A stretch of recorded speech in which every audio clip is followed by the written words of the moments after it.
तर मराठवाड्यामध्ये पूरस्थिती असताना हिंगोलीमध्ये चक्क गौतमी पाटीलच्या कार्यक्रमाचं आयोजन करण्यात आलं होतं। मराठवाडा पुराच्या विळख्यामध्ये असताना कार्यक्रमाचं आयोजन करण्यात आल्याने आता टीका होते। पूरस्थितीमध्ये राजकारण्यांकडून अशा कार्यक्रमाचं आयोजन कितपत योग्य आहे असा सवाल देखील याच निमित्ताने उपस्थित होतोय। हुल्लडबाजांनी गौतमी पाटीलच्या कार्यक्रमात गोंधळ घालण्याचा प्रयत्न केला। पोलिसांनी त्यांच्यावर सौम्य लाठीचार्ज देखील केला। धोधो पाऊस सुरू झाल्याने महिलांनी डोक्यावर खुर्च्या घेतल्याचं देखील आपल्याला पाहायला मिळालं। हिंगोलीमध्ये गौतमी पाटीलच्या कार्यक्रमात गोंधळ झाला होता।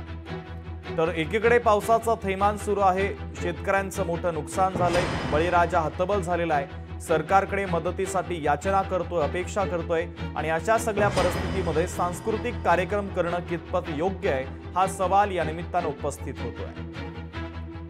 तर याच गौतमी पाटीलच्या कार्यक्रमात हुल्लडबाजांनी गोंधळ देखील घातला। त्यानंतर पोलिसांनी या हुल्लडबाजांना रोखलं। लावणीच्या कार्यक्रमात पाऊस सुद्धा सुरू झाला होता, मात्र डोक्यावरती खुर्च्या घेत या कार्यक्रमाचा आनंद घेताना ही व्यासपीठाच्या समोर उपस्थित असलेली मंडळी आपल्याला पाहायला मिळत आहे। युवा सेनेच्या वतीने गौतमी पाटीलच्या कार्यक्रमाचं आयोजन करण्यात आलेलं होतं।